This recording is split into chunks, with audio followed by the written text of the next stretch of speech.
And when you look at things today with fiat and the money printing, you know, they can print money at will. And so that basically means your time, your labor doesn't really mean anything. And the money is it's not sound. And I personally find that quite offensive. My time means something, your time means something as well.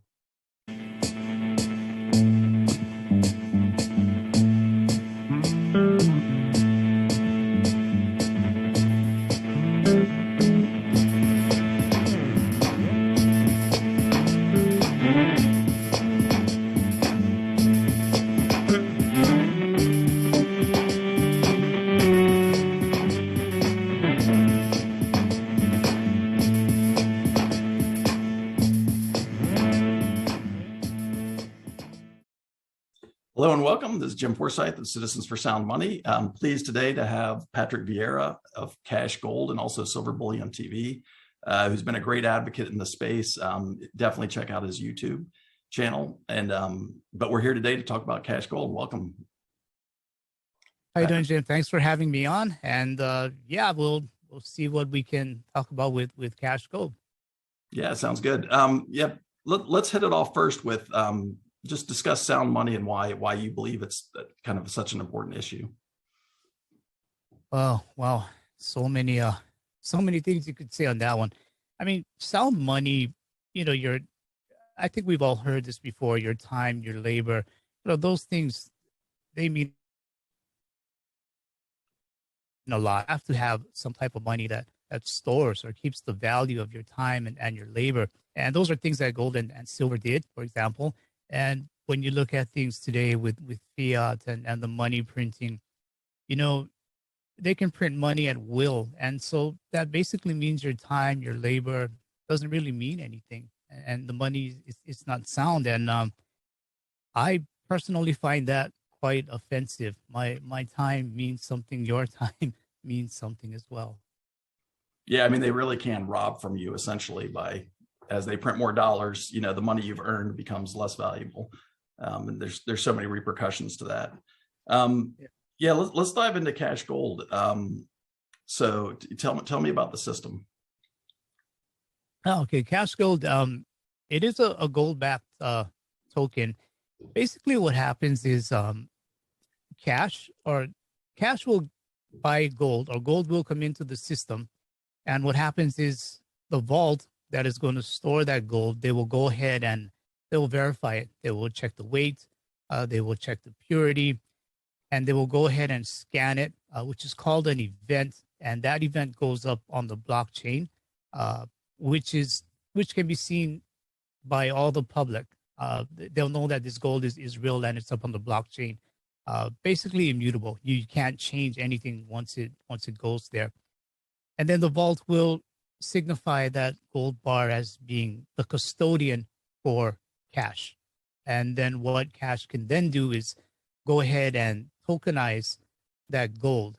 And when they do that, that gold becomes locked, meaning when you look on the Gram Chain Explorer, which is sort of like a ledger for digital assets, it'll show that it's locked, meaning it's being used as collateral. In this case, it's being used for Cash Gold tokens. So nothing can happen to that bar until some of those Cash Gold tokens are redeemed. Until then, that bar stays locked. So in the system that you were talking about, where the record of that gold gets put on the blockchain, that's Gram Chain, right? Correct. Gram Chain, when it gets scanned, it goes into the ledger for Gram Chain. And it can be seen on Gram Chain, or it can be seen also on the Cash Explorer. If you go to Cash's website, you can see it there as well. But again, it's just a way to prove to people that this gold is there. Cash did not scan it. Cash did not put it up on the blockchain. These were done by the vault. So it's totally independent from Cash, totally independent from Gram Chain. So that's kind of like a kind of a real-time audit in a sense, well, not necessarily an audit, but by looking at the inflows and the outflows, it's, real-time tracking of the inventory in the system. Absolutely. Yeah. Yes, correct. Yeah, I think I was just going to say, some of the guys, they actually say that Gram Chain In a lot of ways, it's even better than a true physical audit. Well, yeah, because a physical audit's a spot check. It's a check at a point in time, right? Yeah. Whereas gram chain's updated continuously, and it's something that a lot of people that I've talked to have been very impressed with. So kudos to you guys for that, for sure. Yeah, thanks. Appreciate it. I know the guys worked really hard on that, and that's really the centerpiece. And so the cash tokens themselves, are they divisible? Yeah, they're divisible. It's 1 gram per token, but they are divisible up to 8 decimal places. Pretty much like Bitcoin. Gotcha. And then if you had these tokens and you wanted to give ownership of them to someone else, then you transferable. Yeah, it's transferable. What that person would need to make a wallet also. Same with people who hold CGT, you would need a wallet. And what you could do is transfer it to that person. And that person has that luxury where he can go and make sure that that gold really does exist. It's really 999 gold. It's really 100 grams or whatever it is that's being transferred over to him. And then, where do you guys have vaults? Right now, 3 places. We are in Singapore. We're also in Switzerland, and we are in Dallas, Texas. And I do believe we're working on Middle East. We're working on there also. Okay, great. And tokens, how about redeemability of the tokens? Redeemability, I think there's been about 4 million that have actually been redeemed already. 4 million in tokens. Redeemability, you can either redeem your token by selling it for fiat. You can go ahead and even take delivery of it. We could ship it to you if it needs to be shipped. Or again, this is for physical. You can go ahead and take the physical. If you're in the States, Dallas would go ahead and ship it to you. And the good thing is, this way it doesn't have to cross any borders. So that makes things a little bit nicer. So, and when you redeem, you have gram chain, so you know what's in the vaults. Are you able to redeem for a specific bar? Yeah, absolutely. That's a great question. When you're on gram chain or even the Cash Explorer, you're going to see the locations that the gold is at. Like I said, Singapore, in Switzerland, or in Dallas. You can pick any of those locations, and then it's going to give you the inventory of the gold bars that are actually there. And you'll be able to see the serial number. And I think even in the case of Switzerland, you're even able to see the testing result where it shows that it's pure gold. Yeah, so it's that's really fantastic, because I at one point wrote kind of analysis of if you have a real-time inventory, it could be fake, right? Even though it's third party, somebody could make a mistake, or it could be a fake inventory. But if you're able to redeem for a specific bar, you can do the math and say, let's pretend that 10% of the bars aren't really there. Well, if you pick a specific bar and redeem it, your chances are 1 in 10 that you get a bar that isn't there. Therefore, if you get a bar that is there, then you have a 90% confidence interval that the bar list is correct. But with multiple redemptions, the numbers compound quickly, where you can get a 99.9%. If there's 10 redemptions, you can be 99.9% sure that bar list is accurate. So that's a really neat system. Between real-time inventory and then the ability to redeem for a specific product, that gives you a high level of confidence in the accuracy of that list. Yeah, it absolutely does, Jim, because for me, I'm more of a silver guy, also a gold guy, but being that I work with Silver Bullion and I know how the vault works, the safe house, I know how they work, I know how they operate, I know the transparency levels they have, the insurance levels they have. The most important thing for me when it came to exploring the idea of having a gold-backed token, because I don't mind going on the record in saying this, I think everyone should have a gold-backed token or digitize some of their gold, their silver in some way. But for me, the first step was to make sure that the gold actually did exist. There's a lot of guys out there, a lot of tokens out there, and the first step, if you remove all of the the bells and whistles, the first step for me was make sure it exists. And this is something I learned because of the customers who store with us. They have a list of things that they want. And number one is transparency. And so that was the key, transparency, because that'll bring trust. Yeah, definitely. So you said something interesting in there. You said everybody should digitize some of their gold. I've always said everybody should hold some physical, both silver and gold. And you're saying, you should also digitize some gold. Why do you say that? Yeah. Okay. Well, I am a hold it, I am one of those guys that has to hold it as well. I do understand, if you don't hold it, you don't own it. I agree with that to a degree. Everyone's different. Everyone has their own set of circumstances. But why I say you should have some type of gold back token or digital gold, as they say, is because I do think things may not really get better. I think things are going to get a bit worse. And worst case scenario, if I do need to barter, let's say with my gold, even silver in certain situations, but if I do need to barter, the thing is, if I'm in California and the guy I want to barter with is in Nebraska, how do I get my gold to him? I mean, what if he's selling a house, currency is collapsing, inflation's going on, and he has a house, he has an asset, but he realizes he doesn't have money. He had currency, but he doesn't have money. He may need to sell his house. He's not going to want to sell it for fiat. He's going to want to sell it for money, and that may actually be gold and silver at that point. So I need to find a way to get it to him. And that's the part where, I understand if you don't hold it, you don't own it. I do understand there may come a time where we may need to barter. And this leads me into understanding that if that's the case, I need to go a step further and understand I may need to tokenize some of my gold. Yeah, I definitely 100% agree with you. It's all about the risk spectrum and then the capability you get, right? You own it. If you hold it physically, you own it. But then again, you also are more subject to theft risk, right? So having someone, so then you put some in a vault, right? But yeah, when it comes time to barter, or I would say spend, right? At that point, it's not really barter. You're spending your money. It is money. It doesn't have to become money. It already is. Then yeah, having some component of that in a digital form is definitely very powerful. So 100% agree with you there. Yeah, we like to call it, rather than call it crypto, gold on the blockchain, we call asset-backed digital currency is the term we really like. Because crypto has a certain connotation to people.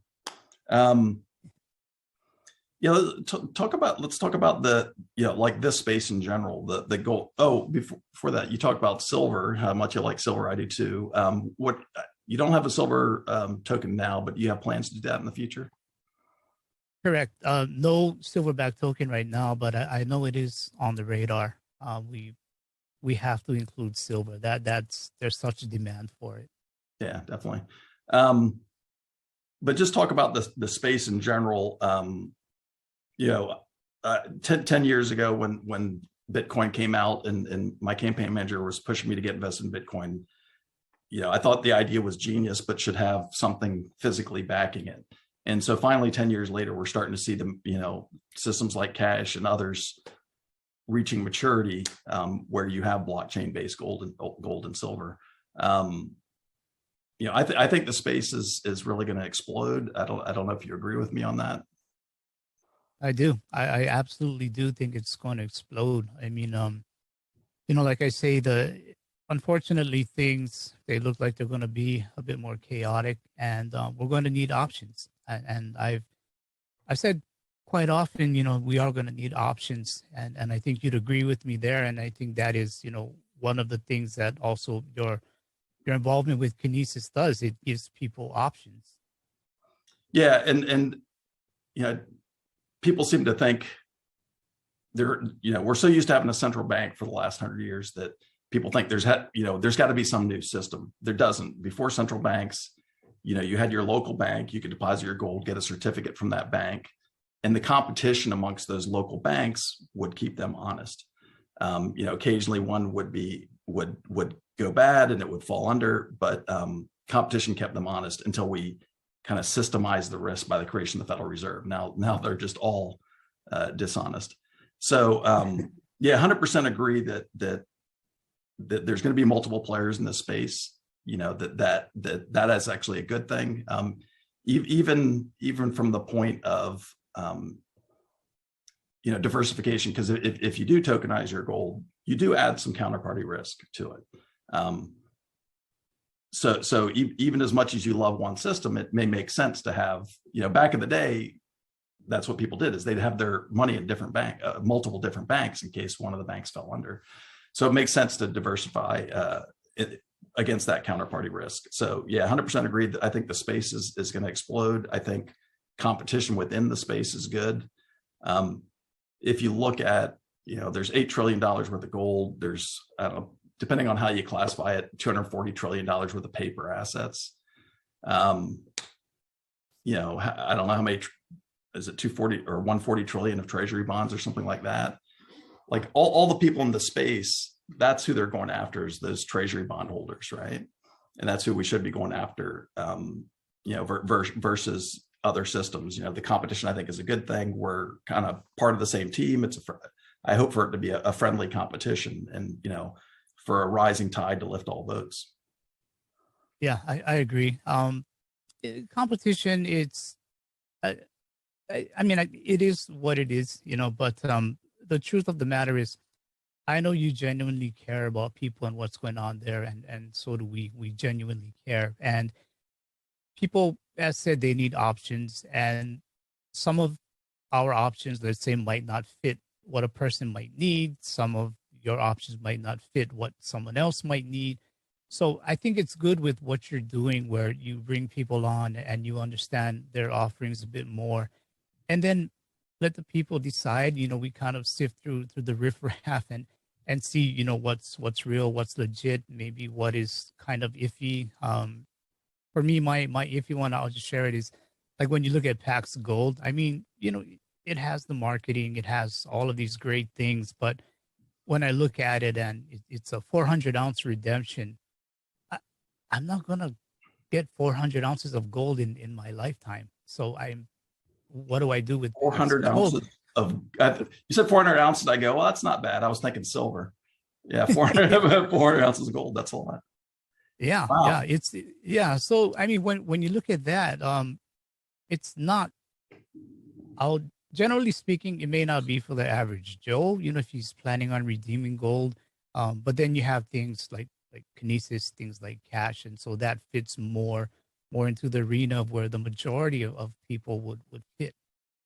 Yeah, so I forgot to ask you, what are the redemption, or you can look at it a different way. What are the sizes of you know, gold pieces that are in the system? In other words, what are the redemption limits? Yeah, it's a good question. Right now we're sticking with 100-gram gold bars as well as 1 kilo bar. I have seen 5 grams in the system before. So if I see 5 grams again, I'm going to snap that one up. So it can vary, but generally speaking, we're at 100 grams and 1 kilo. Yeah, now. which is, yeah, that's definitely very reasonable. I think that's, I mean, lower would be good, but I think there's going to be ways to also indirectly redeem, you know, coin stores or so forth, you know, if they start accepting gram chain kind of thing. Yeah, no, I'm glad you said that about redemptions. To me, for an asset-backed digital currency, to qualify as an asset-backed digital currency, I think it has to be redeemable, and it has to be redeemable in reasonable increments. It doesn't have to be such a small redemption that, you know, you can do a 1 ounce silver coin or something, but as long as a significant number of people are able to redeem, that keeps the system honest. And I think that's vital. Yeah, that's vital. It's critically important, because things like gold-backed tokens, things like that, they may not necessarily be traded that often. They may probably be used as some type of a savings, some type of a buy as you go. You know, I'll get whatever I can afford and let it accumulate. But in the end, you really want that physical bar. So redemption is critically important. Otherwise, you're just a GLD, SLV type of a thing.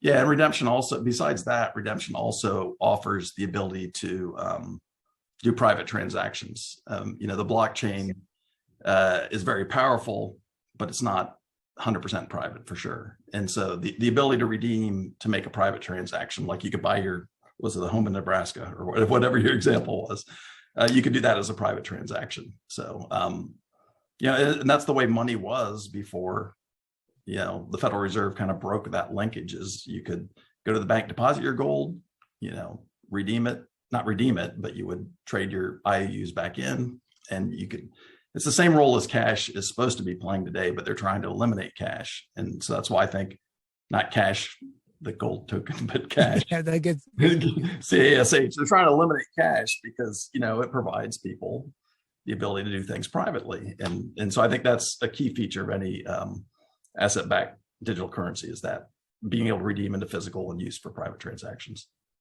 Yeah, that's true. And the other ways you can redeem cash is, of course, you can redeem it for gold, actual physical gold. It can be used on an exchange where maybe you want to get Bitcoin out of it. If you want, you can go ahead and do that. Or you can go ahead and sell cash for fiat. I don't want to say cash for cash, but you can sell you can sell it if you want cash for fiat. So there are a few ways, you can enter and exit as far as cash, the token, cash gold token. Yeah. That's great. Is there any other points you want to make before we wrap up? Yeah, one question or comment are fees. I can't believe I'm bringing this up, and but yeah, fees. I mean, they are important to understand. Again, cash was really born from gold bugs, from the vault, from understanding how a vault operates. Like I say, the overhead that's needed. The insurance that's needed. In fact, one insurance we have is mysterious disappearance, where if we can't figure out what the heck happened, insurance will still cover it. So that's how tight the vault is run. So we started with that, and it was natural that there would be fees attached to it. So with the storage fee, there is a 25 basis point per annum to cover the storage fees, the cost of insurance, audited storage, and also the accredited partner vaults. There is a transfer fee if you go ahead and use it. I believe it's a 10 basis point transfer fee when you transfer cash tokens from one address to another, and an inactivity fee. If you let it sit for 3 years, then I think the storage fee will go up a little bit, up to 50 basis points. But all of these things, they're paid whenever you do a transaction, and it'll just come out of your transaction. So it's kind of like with the vaults, we're prepaid. You have to pay before things are stored, and then with the token, it's kind of like postpaid. It's when you use it, then the fees will kick in. Okay, yeah, those rates I think are very reasonable for a vaulting provider, and on top of that, you get that blockchain feature on top of it. Yeah, thanks. And then, yeah, like I said, very, very impressed with Gram Chain. So for people who want to kind of follow you, get in touch with you, what are the ways they can reach out to you or track your progress? Or they can both yourself personally and Cash Gold as well. Sure. You can reach me at patrick@silverbullion.com.sg. That's my personal email at silverbullion. So you can reach me that way. You can find me on Twitter. I go under SBTV Singapore. That's where you can find me on Twitter. We do have email for Cash Direct. Hang on, I can talk to you offline, and we make sure to put it in the description of the video too. Okay, or you can email Cash Direct. The guys will get back to you. We're pretty, customer service is a priority for us, and we'll definitely get back to you. Okay, well, great. I really appreciate you coming on today. We'd be happy to have you or other representatives in the future come back and talk to us as well, and maybe dive into some more details. Sure, I appreciate you giving us the time here, and like you said, Kinesis, Cash, other gold tokens. It is a bit of competition, but it's options. It's options for all of you out there. So Jim, I appreciate you having us on and letting people know options that may fit what their needs are. All right, great. Thanks. And yeah, we'll make sure to have some information on our website as well for you guys. Okay. Thanks again, Jim. Appreciate it. Thanks.